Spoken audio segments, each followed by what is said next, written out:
Mystic Reader's Reviews. Macchiavelli, the Prince. Within these lice I draw brain mould. He plays in tavern games of crick-a-track-a-tack, whilst in the warm company of a landlord, quarrelling on who won the last bet. He helps rough lumberjacks to cut trees to round off their debts, and he chats in the streets with some passers-by.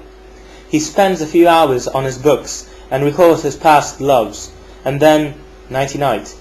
Meanwhile, Italy goes in a profound recession, contended between France and Spain, while the temporal church neglects this opportunity, forgetting its evangelical commitments.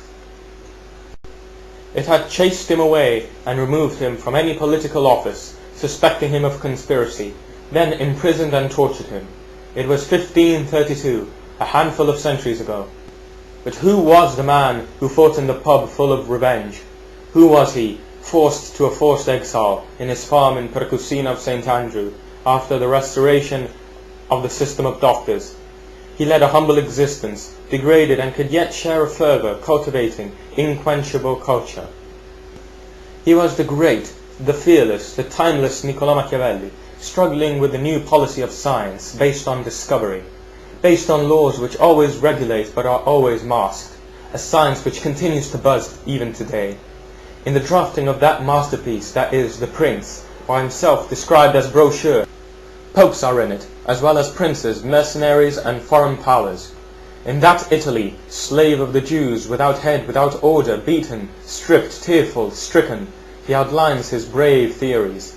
In those events, referring to specific acts, and known remote past and recent history, through punctual and objective analysis and exalted and outlines the true subject of his studies, the natural protagonist of all its analysis and comparisons, the policy. In the accurate introduction of Nino Borsellino, which is found in a complete edition of The Prince, in the States, it has been said that Machiavelli puts out the laws of politics, but the art of politics can be learned by evaluating the circumstances, measuring yourself with the difficulties of conquest, domination, and government. And again, The Prince is not a brochure for political partisans. It is a book for free readers, willing to confront alone with his sometimes very uncomfortable truth. And what shall be said on the great Nicholas? On page 26 we read, "The men must either cherish or shut down so as to forgive or avenge light offences. The heavy ones cannot be forgiven," words which are still valid nowadays and will probably still be valid for a long time to come. Machiavelli died in poverty in 1527, just in time to see the sentences which were cast as threatening, thickening clouds against his extraordinary brochure. €1 for 100 pages. Amazing!